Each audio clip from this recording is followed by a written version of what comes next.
Welcome to the Offshore Club's fun-filled, fact-filled, fast-paced blockbuster podcast, Coffee with Carib Carter, coming to you exclusively from where the sun never sets on the good life at a great price.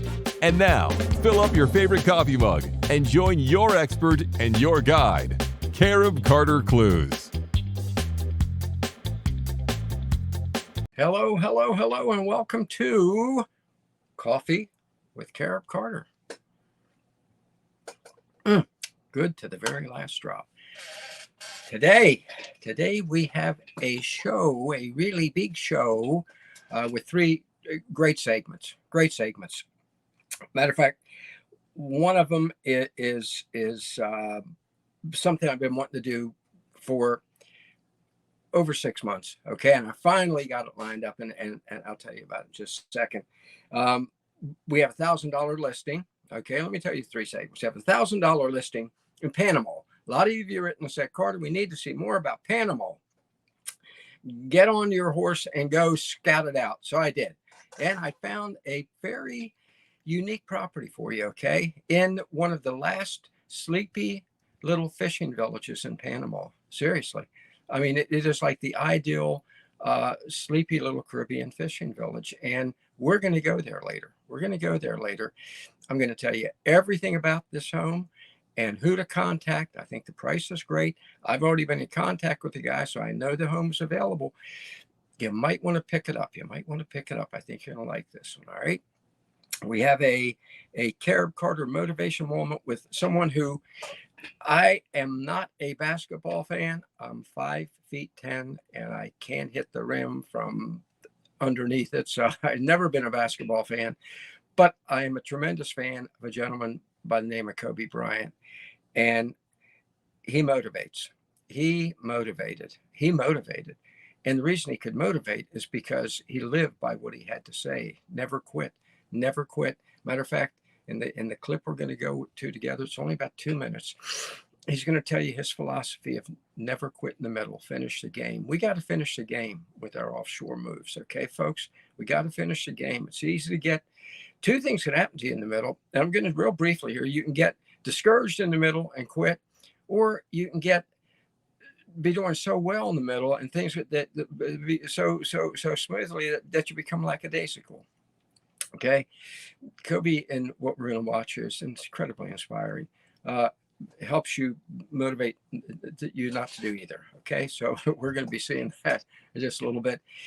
And the third and most important element of today's Coffee with Carib Carter, by far the most important element, what I've been wanting to do for over 6 months.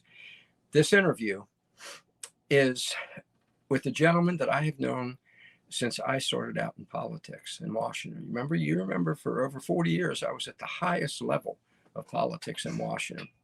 That's what gave me my tremendous distaste for politicians, to be honest with you. And this gentleman and I started out together at the Right to Work Committee. I went into public relations, okay, and Bill Wilson's his name. You're going to meet him in just a minute. Bill went into becoming the #1 political strategist in the country. Sometimes I make the mistake of saying #1 conservative political strategist. No, folks, he's #1. Any major issue, Bill has been somewhere in there, trust me. And he's been fighting for the kind of things that you believe in. I know because I know Offshore Club members, okay? People with values, with virtues, okay? That's what Bill has done for years, all right? And very successfully. And he's got the inside contacts, the inside information that's sometimes stunning even to me. I'll tell you, Bill and I, some of you know this because I know some of you used to watch it. Bill and I used to do a weekly, daily podcast called Washington Expose. It was a blockbuster. And the reason it was a blockbuster, Bill was the host. And he provided backroom background. That's the only way I can say it. On issues, political developments that sometimes just had my mouth dropping open. And frankly, that ain't easy after having been around politicians for as long as I was. So that's the third item. Okay. So you got three, you got the big three. Great. If you like the idea of relaxing in a real Caribbean town in Panama, on the ocean for a price you're not going to believe. Cute little village. You're going to love this. Number 2, the motivation moment. Kobe was a guy worth listening to because he walked the talk. And Bill Wilson. As a matter of fact, let's get to Bill now because I don't want to waste any time. I want to devote at least 20, maybe 30 minutes to this interview because brace yourself. Tighten your seatbelt. You may be a little shocked, okay? So, as I always say, let's do this thing. Bill, welcome to Coffee with Carib Carter. How you doing? Hey, Carter. Good to see you. It's great to see you again. Folks, like I told you, Bill and I did Washington Expose, which was the best for I think it was over a year, right, Bill? Yeah, it was about 15 months. Yeah. 15 months, and it was blockbuster. I mean, behind the scenes, here's what's really going on. Brace yourself. And that's what we're going to do right now. Bill, let me start off with an email that I just got today, okay? It really puts in perspective what we have to help people understand. I just got this. It's short, but I get these every day. This is from Jennifer in Florida. Hi, we're interested in planning our next chapter of life in a different country as ours is slipping away into tyranny. Is I right? Okay, interested in Mexico, Nicaragua, others. My father retired at Lake Chapala. Wish I had visited then. That's one possibility. Thank you and looking forward to hearing from you. Bill, people want to get out of this, I'm going to say it, hellhole now that Joe Biden and his cronies have created. The hell's going on? Yeah, I mean, look, and to some degree, I wouldn't even waste my time blaming Biden. He clearly is a cutout. He was put there. This trip, in just in the last month, the number of times he's lost himself, he doesn't know where he is. He's shaking hands with somebody that's not even there. It's really, there's a compilation clips by John Paul Watson that is just devastating. And so I don't even think about him. All right. The question is, are the people that are running things giving you an out? Okay. And I think if you're looking to make a move like that, you've got to look, where are they least able to impact? All right. Yes. So, I mean, in prep for today, I said, okay, let's take 2 steps back and take a look at where we are today in the world. The United Kingdom, Britain, they're in total turmoil. They've got 5 potential people to be prime minister. Combined, if you rolled them all up into one, they might do the job for a month. But there isn't anybody there. There's serious lack of leadership. Nothing. We're looking now at Italy. Italy is in total meltdown. Now, people say, the Italians. The Italians have been very, very stable, 5th largest economy in the world. And they're in total meltdown. This central bank character is going to resign. He can't stay. And they're doing everything to prevent elections. Why? Because they know what the outcome is going to be. Exactly. And they don't want that. Those in power don't want the people to have a say. No. Israel, meltdown. Total meltdown in Israel. Total. France, the great Rothschild banker, Macron, cannot get a bill through Parliament. He lost the other day on a vaccine passport, and the 2 extreme, Le Pen, this ultra conservative, I don't think ultra, but conservative leader on the right, joins forces with an avowed communist on the left, and they both sit and they have coffee. And in perfect French way, they have a little breakfast, then they go into the parliament and they just destroy the guy. And it's just merciless. We look around. Germany is now not even pretending. They are sending out forms on what to cut when the brownouts and blackouts come this summer, and how to heat your home depending on where you are in the winter. Oh, yeah. Why? I Because they fell for this insanity, this green nonsense. Yeah. And they have the capacity. They've got natural gas. They've got coal. They won't use them. They won't use them. And Russia is shutting down the pipeline for a month and then is going to make a decision whether to even open it back up. Right. These people are done. The Germans are done. Yeah, they are. Yeah. But done. then you say, okay, well, that's the Western world. And that's before we get to the discussion of the U.S. here. But it isn't just that. The system as such, the world systems are coming to that fracture point. So in China, you say, well, China, they've got it under control. Not even close. They're having bank runs. People are doing mortgage strikes, the equivalent of rent strikes. Yeah.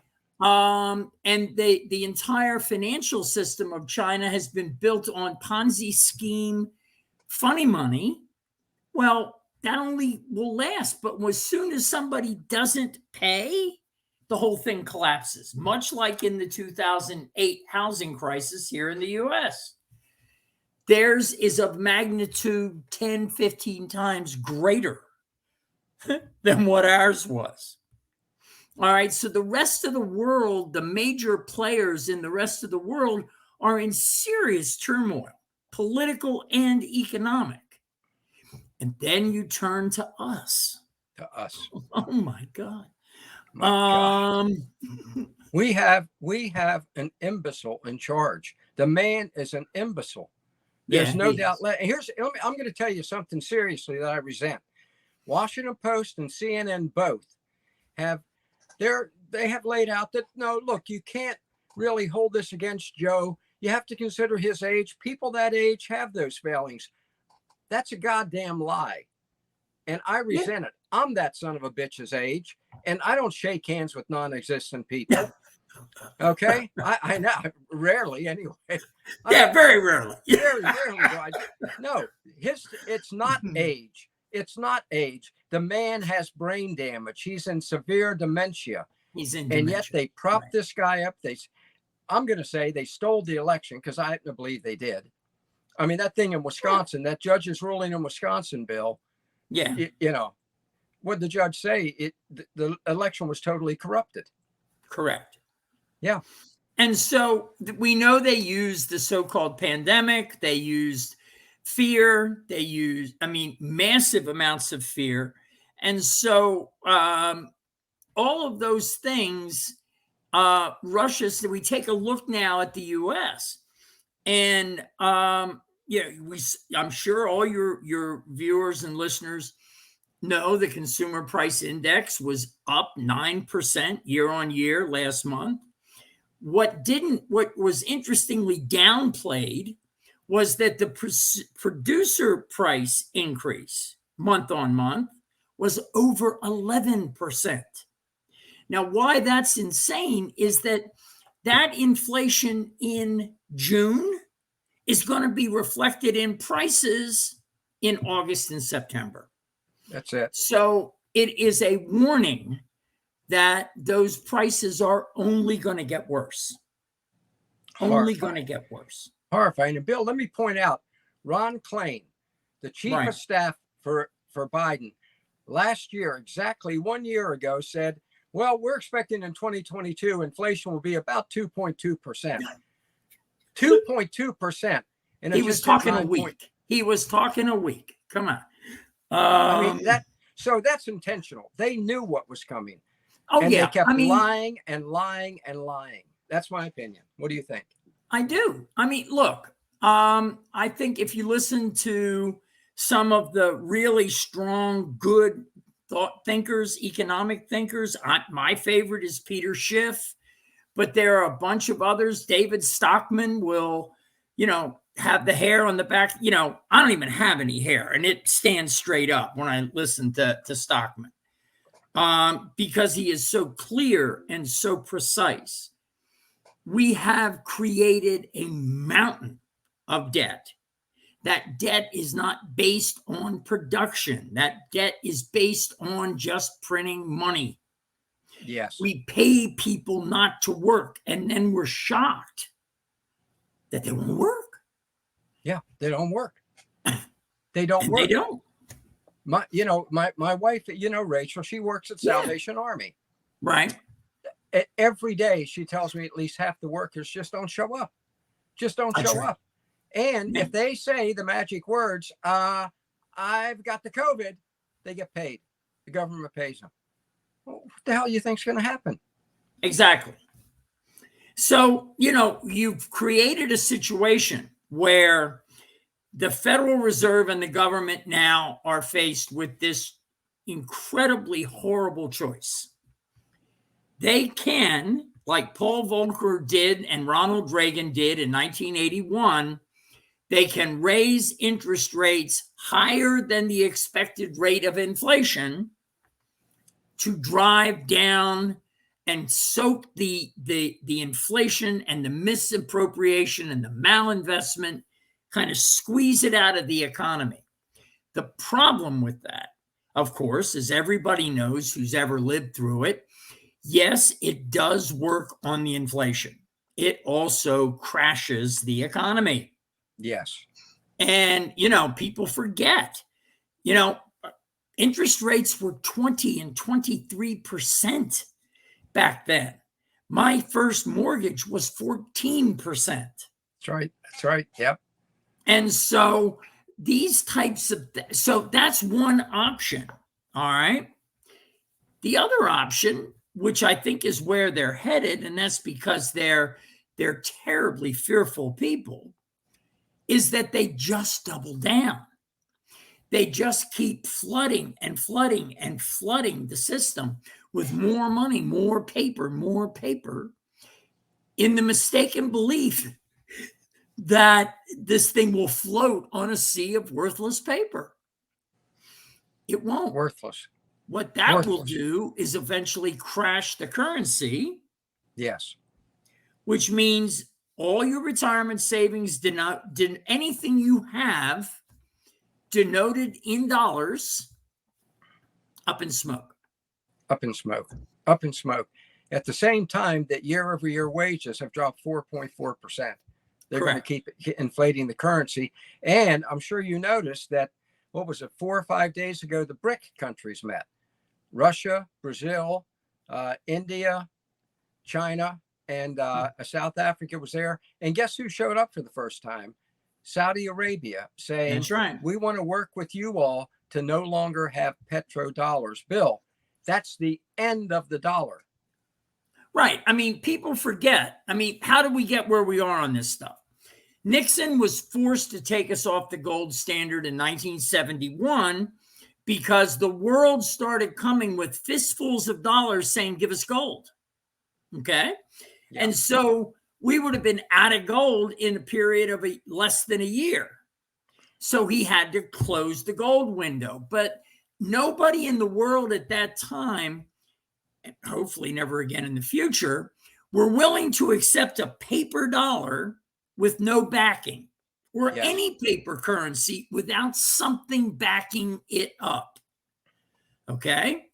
And I cannot remember the brain. I think it was J.P. Morgan said there's gold, there's silver, and everything else is debt. And that's really what it is. That dollar in your pocket is a claim. It is debt. You have a claim on the Federal Reserve of $1. So it's a debt. It's a debt instrument.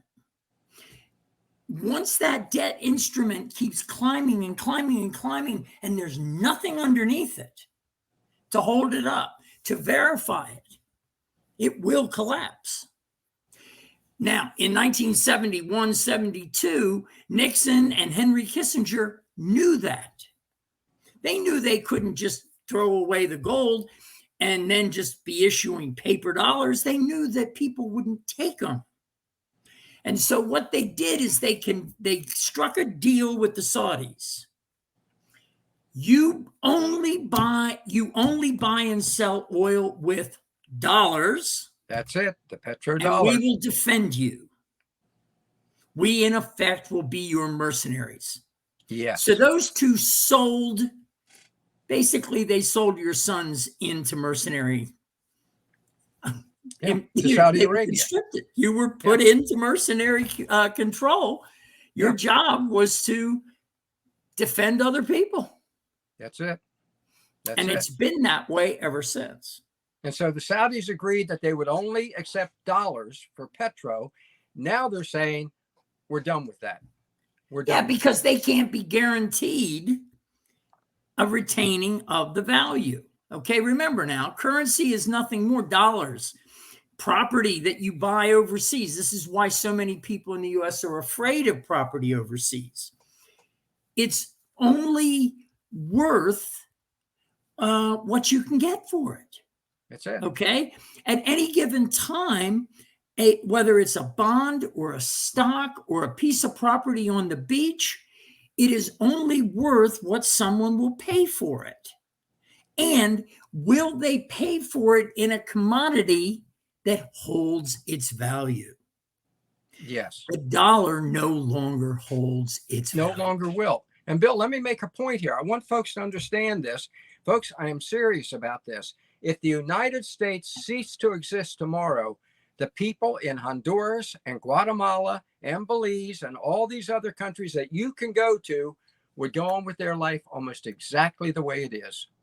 Almost exactly, because they're independent. Their daily life is independent of the United States. Now you might say, correct, but the U.S. sends hundreds of billions of dollars in foreign aid.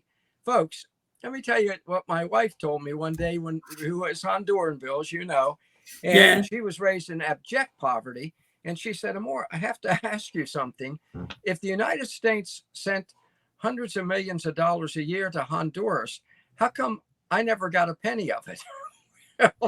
right. The politicians stole it all. So if the U.S. aid stops, the average folks down there's life is going to go on, and so will yours if you escape to there. I'm just saying, Bill. No, I mean, last night I'm reading, and this one of my favorite sites is Ace of Spades headquarters, and they insert every now and again a little music clip.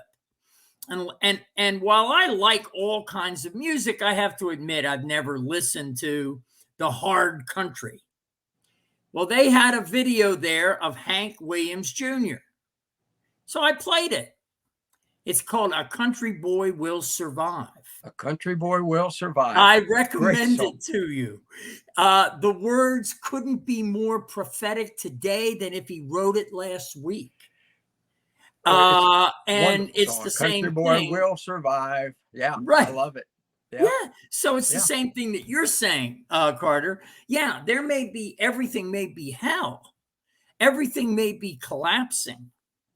But if you're, and it could be horrible for you if you're dependent on $6 lattes and, the latest fashions from wherever. Yeah. But if what you're looking at are the essentials, food, water, defense, protection, there are all sorts of places that they could do that. All over the place down there. Absolutely. Absolutely. And let's put something in perspective for people. I think a lot of people are saying, well, come November, when the Republicans take the Senate and the House, things are really going to change. No, they won't. No, they won't. No, I mean, first off, the Republicans are divided. Okay, that has been their role since 1930s. Their job is to be the loyal opposition to siphon off dissent. Yes. There is no willingness. And even if they win big majorities, their majorities will still be predicated on a small group of people in either or both bodies that don't agree, that will go and join the other side as needed. For those in DC, we call it the uniparty. It is the uniparty. It's only one party. There's one party. Now, are there renegades inside the current Republican Party who see it and are fighting? Absolutely. And there's some tremendous heroes in there.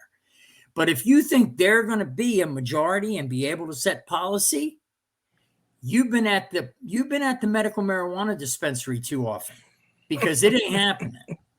It's not happening. Look, Mitt Romney just wrote an op-ed. I think it was it for the New York Times, where he said, now remember, he's a Republican.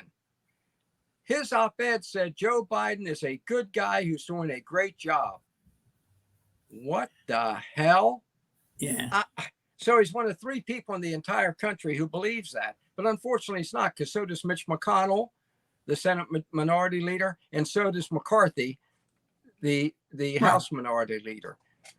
If not, where are they? Why haven't they said anything? Exactly. And so what you need to understand, if you really cared enough to check it, you could look at the government of the United States and you could see that the bureaucracy is completely immune. They don't care who's elected. They couldn't care less.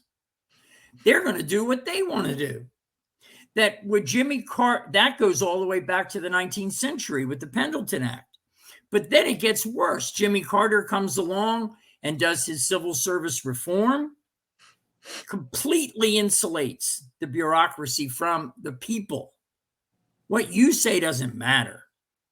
That's why when the Supreme Court, in its absolute wisdom, and thank you, Clarence Thomas, said that no, EPA cannot just issue a dictate that completely destroys the energy grid in the United States. They don't have that power.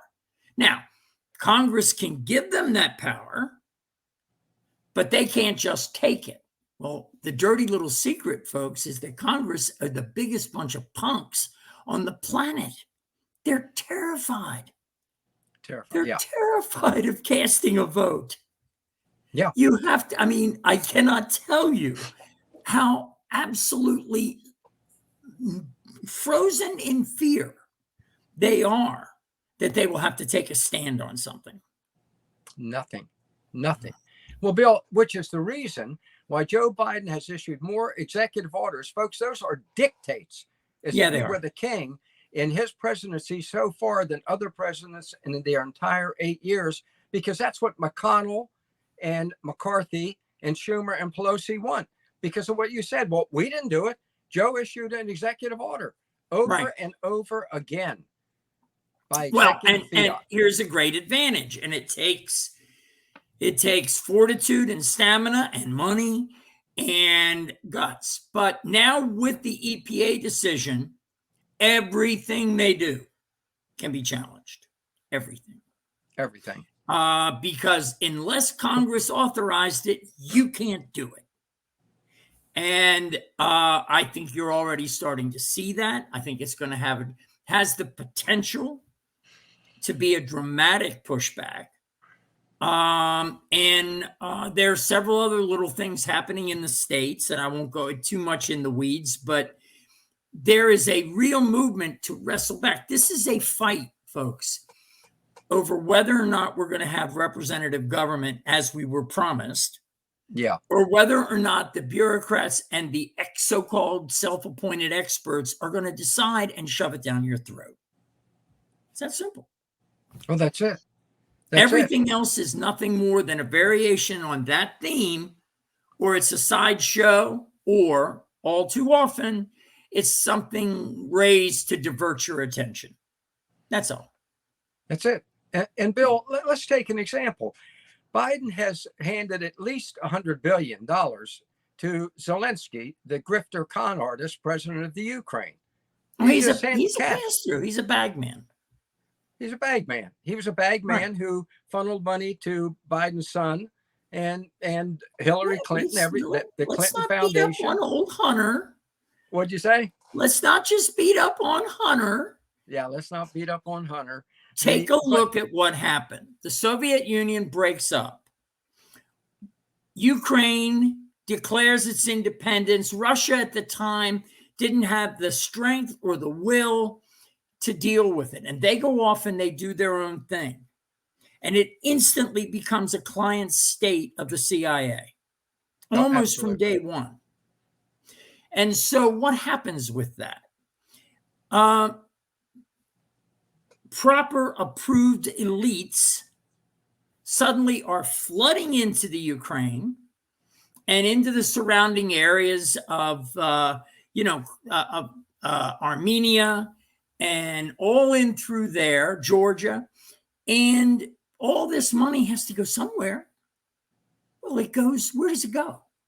It goes to NGOs, non-governmental organizations, or it goes to this program or that program, and it all ends up, with the exception of the VIG that we pay the locals, in the pockets of U.S. elites. In the pockets of the U.S. elites. Look at the Clinton Foundation. Look at the Hunter Biden. Look, this has been a travesty, and we signed a treaty. We would not turn that Ukraine into an armed camp with missiles pointed at Russia, and then we violated it. And so essentially what Biden has done is declared war on Ukraine. And I thought that required congressional approval. We haven't declared war in this country since World War II. The last declaration of war, the last combat action that was constitutional, was World War II.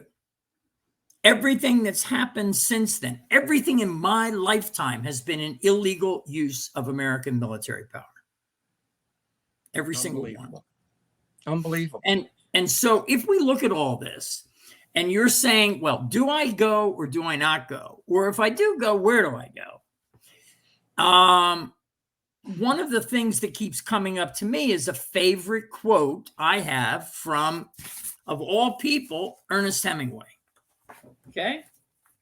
Ernest Hemingway, the great novelist, the guy who ate his shotgun. Okay? And Hemingway said, the first panacea of a mismanaged nation is inflation of the currency. The second is war. There you go. Both bring a temporary prosperity, both bring a permanent ruin, and both are the refuge of political and economic opportunists. Folks, they have tried inflation. Didn't work. Now they're trying war. And so the key, I think, is to focus on where will you not be part of their war? Yes. For me, I have great respect for those of you who are contemplating this. And for a whole host of reasons, age, health, and grandchildren, I'm probably not going to join you, but I'm out of this country an awful lot. And I know where to go. And I will tell you right now that those are the things you want to look for, are, places that don't care about the Federal Reserve inflation or the banks or the big central banks, because they're running things. Oh, yeah. Yeah. And that won't be in the middle of their war. Precisely.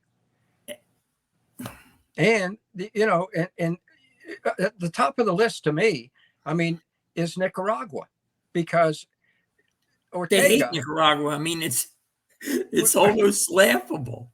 Oh, it's just Ortega. They have a lower crime rate than the U.S. They have incredible medical care. It costs about a quarter to a third to live there as it does here in the U.S.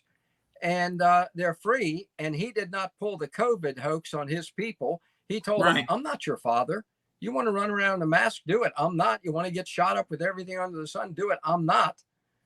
And they were allowed to be free. Plus, there is nothing we can do to Ortega. We've tried to kill him for 40 years. Right. Yes. And you and I have talked. One of my favorite places in the world is Uruguay. It has a stable political system, virtually no military, the most pristine, beautiful beaches in the world,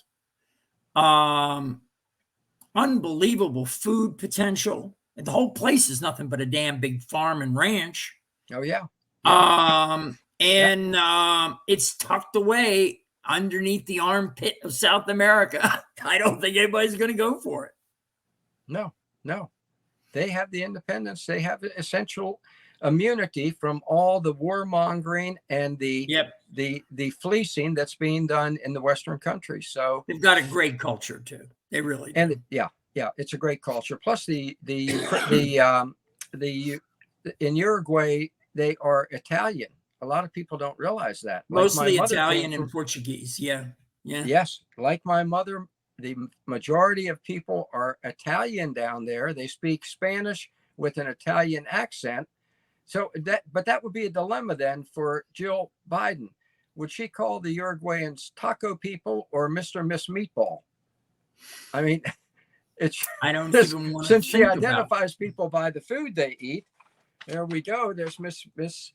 See, I put my wife's picture there because my wife would be known as, I think Jill would prefer to call her Rachel Rios Salas. No, she's Taco Girl. Right. So I don't know what it would be there in Uruguay for or I guess the Meatballa people. I don't know, but it is a great place to live. It's a great place to live. And if you like beef, it's Argentina's right across the River Plate, but there's a huge beef industry in Uruguay. Farms are fertile, everything you can imagine. I mean, I'm a huge fan of the southern cone of South America. A huge fan of it. And as you know, I have 2 homes in Honduras, which you and Tess, your wife, are welcome to anytime. You can bring the children and grandchildren and live the good life at a great price. Bill, you never know. You never know. Don't make an offer. You never know. That knock, knock, knock on the door anytime. Bill, thank you very much. This has been absolutely great. Great insights. Folks, there you go. That's from someone who knows he is over there. He's in Washington all the time. He knows these people. He knows what they're really up to. And as he makes it very clear, it ain't good. Okay. So whether Uruguay, Nicaragua, Honduras, get your plan B escape route in place, because these clowns up here are just going to keep it up. Even if there's a change in November, it ain't a change. There's a change without a change. So then there is another place you can go. And that brings us to our $1,000 listing, Caribbean. It's always one of my favorite parts. And let me give the Carib Carter disclaimer here that I don't make money on any home you buy. We have now looked at 74 properties throughout Central and South America together. I mean, that's incredible. All of them gorgeous, beautiful, bargain price. I know some of you have made your moves to them. I bought one. One of them I talked about here. I said, wait, that's so good. I think I'll buy it. But I don't get a percentage. I'm not a realtor. I like realtors and I respect them. I don't want to come across like, but that's not the profit model for the Offshore Club. Okay. We have a lot of services we provide and we have more coming up. We have a great conference coming up in the Azores in January. So that's not the profit model. So don't think for 1 minute when I tell you, folks, grab this place, you're thinking, sure, so you can make money. I don't do that. I don't make the money, but I do have a place I think you should grab. Now, this is fascinating. Okay, let me turn around and grab my papers here, because here's what happened today. I found what I think was a gorgeous place for you in Panama, right? In Panama. So I contacted the owner, the guy who was selling it, and Eric Jimenez Arias. Okay. And I said, is that place still available? And he said, yeah. And there's others available. So I looked harder and I went to his own webpage he has. Okay. Which I'm going to advise you to go to. But first, let me say where it is. Okay. I had a place I was going to recommend to you, and I found a place that I think you might like even more. So that's what we're going to talk about. Okay. That's what we're going to talk about in a town called, okay, first here is the home. Okay. Look at, I'm discombobulated here, aren't I? Here's the home. Okay. Which I just happen to love. Okay. I like that kind of home. I love that kind of home. Now this is 2 minutes from the beach in Panama. Okay. Okay, 2 minutes from the beach in Panama.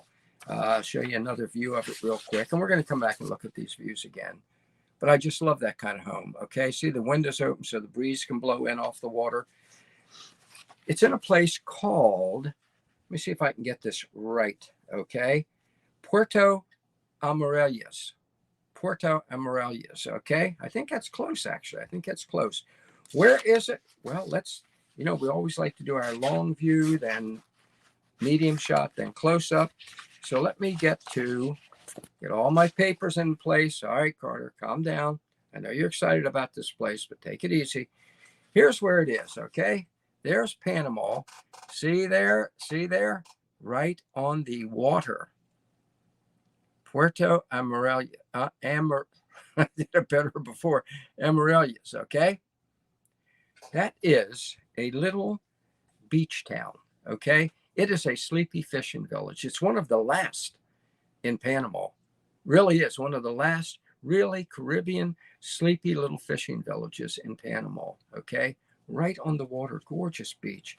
Here's a shot of it. It has the big pier there, which by the way has been remodeled. Let me tell you how the town came about, okay? Folks, it's a lovely little town. This is a real laid-back little fishing village town. Tell you what it reminded me of when I started. I used to go to Chincoteague a lot in Maryland. Back years ago, it was the same thing, a little fishing town, only you had to go across the bridge to Assateague to get to the water. And in this, you don't. The water's right there. There's your beach. Gorgeous, gorgeous beach.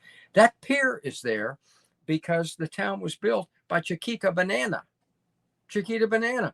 That was their pier to run the bananas out on and offload them on the boats to bring here. Okay? And they've remodeled the pier. You can jog out on it. It's fantastic. Fantastic, okay? A lot of the homes are built up on stilts. You can be sure. Look at this house. You can be sure this home was undoubtedly one of the Chiquita Banana homes, okay? Which you can now grab, all right? So here you go. I said it's a beautiful beach. Look at this. Look how private it is, okay? This is not a crowded tourist town, folks. This is a real hometown.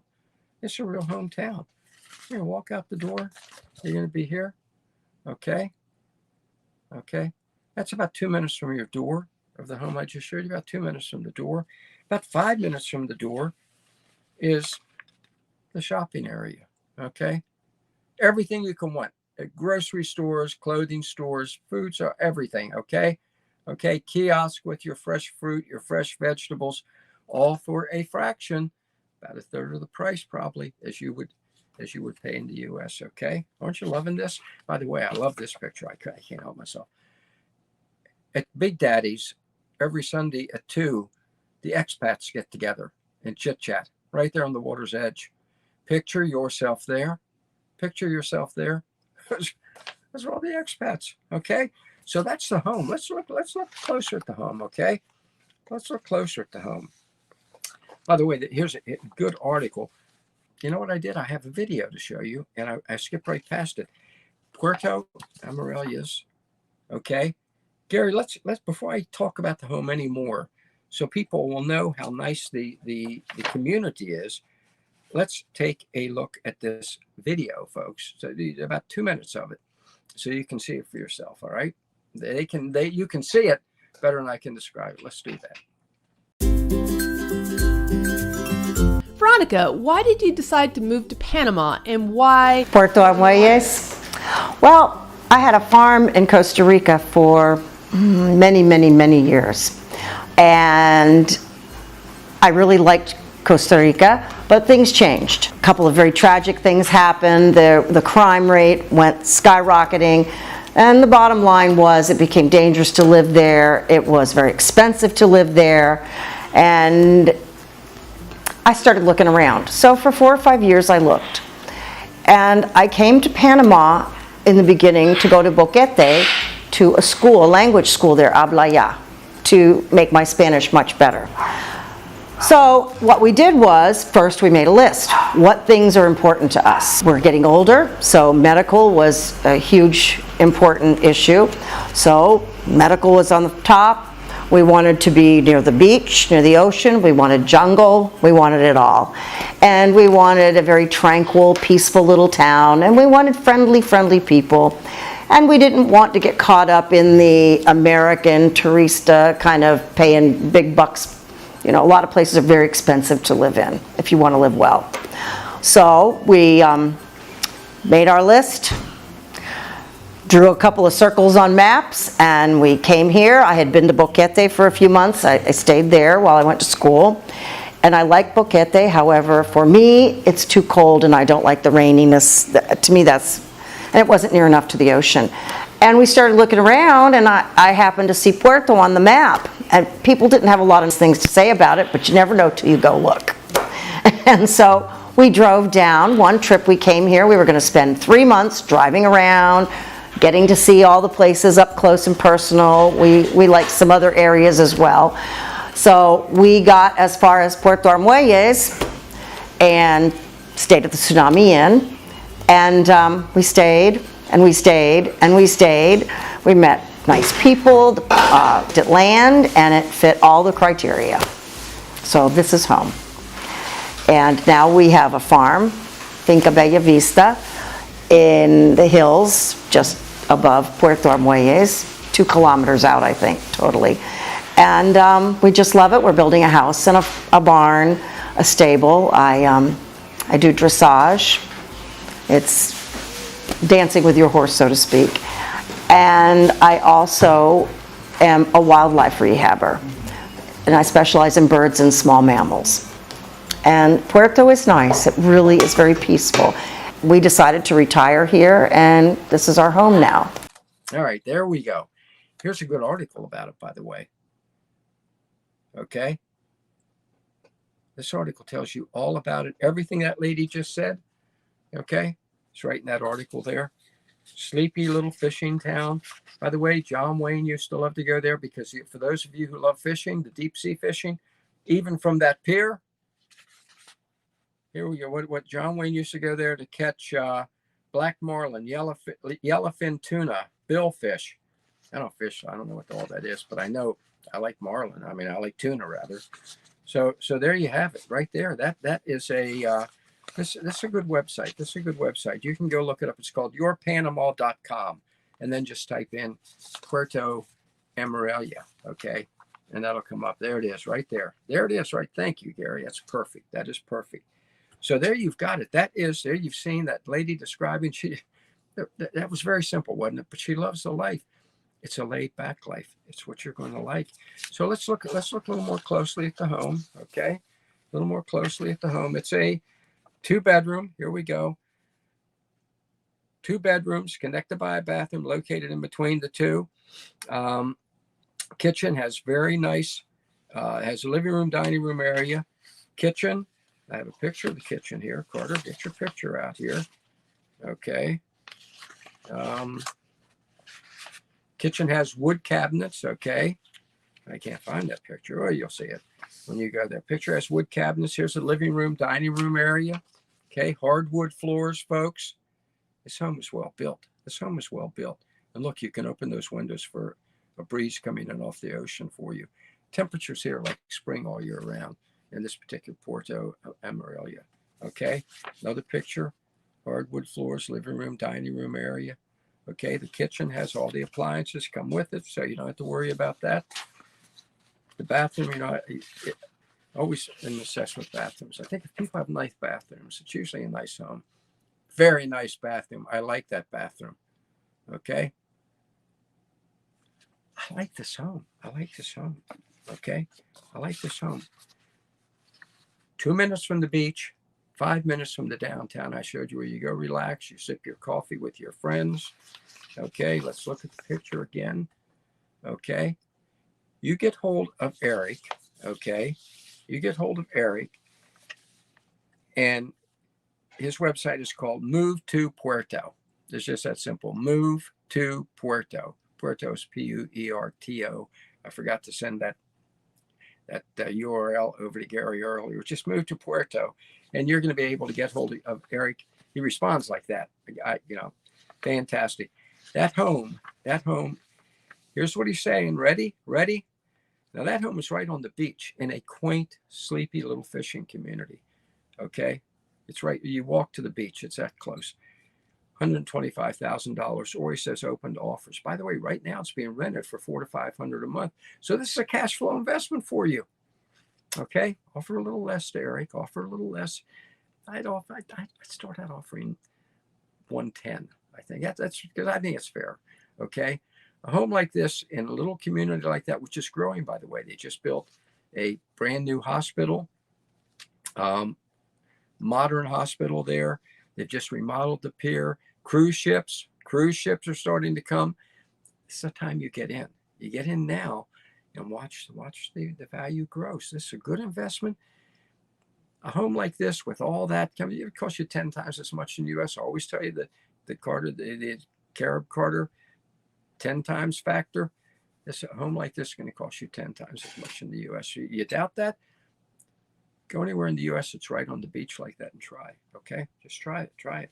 So even if it's only 5 times, it's still an incredible deal because the tourists are going to keep coming. Panama is very popular, very popular. So there you got it. That home is I just like the home. I like the home. I like the look and the feel of the home. Okay, I like the community. All right, car parked right underneath it. You park your car under there. Write to Eric. Write to Eric. His email address is at the website that Gary put up. Say, hey, Eric, I want to talk to you about that property. I'll make this offer. By the way, here's another one that I'm just going to real briefly show you. And I don't work for Eric. I'm just telling you, I think this is good. This one, not as elaborate as the one I just showed you, but this one right here, this one is actually on the beach. You own the beachfront. Okay, you own the beachfront. Same beach, beautiful beaches I just showed you. Okay, look, here it is right here. It's low-cal. Okay, see the water? You walk out the front door, you're on the beach under the palm tree. That one's he's asking 119 for. Offer a little less, maybe 100. Take your best shot. You always take your best shot.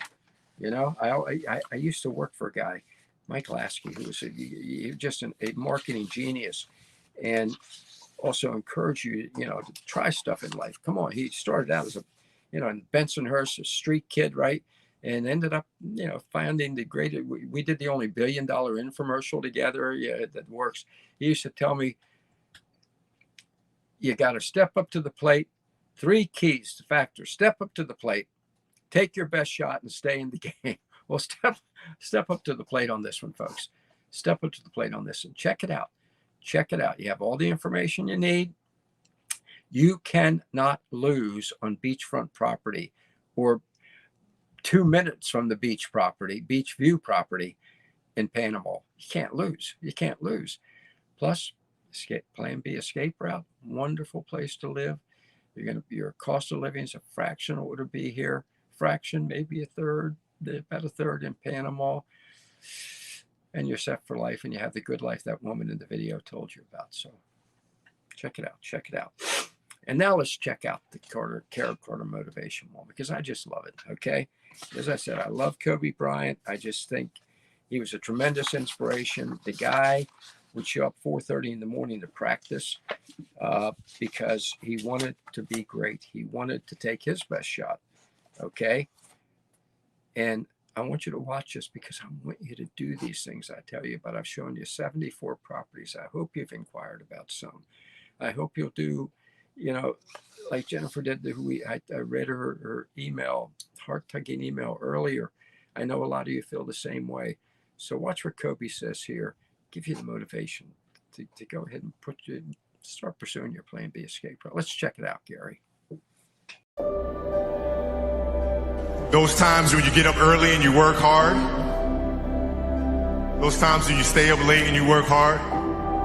Those times when you don't feel like working, you're too tired, you don't want to push yourself, but you do it anyway. That is actually the dream. That's the dream. It's not the destination, it's the journey. And if you guys can understand that, then what you'll see happen is that you won't accomplish your dreams. Your dreams won't come true. Something greater will. It's an amazing thing about passion. If you love something,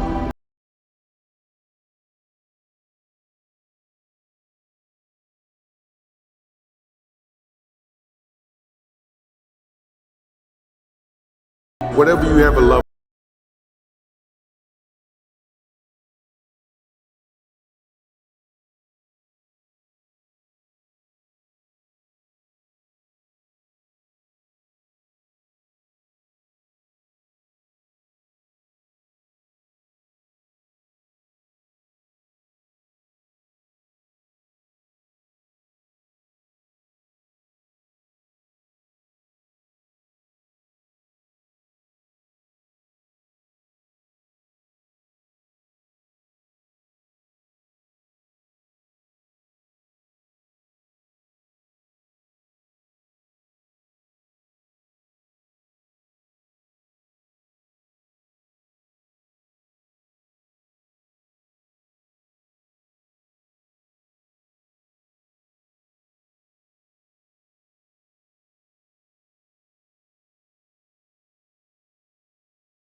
What an inspirational guy. He never quit on himself, never quit on his family, never quit on his team. And as he said, we're here because we have a dream. Okay. I know you all have a dream. I know you all have a dream. That's why you watch Coffee with Carib Carter. That's why I get the great emails from you. And don't forget, email me, caribcarter7@gmail.com. Text me. I'm getting more and more text.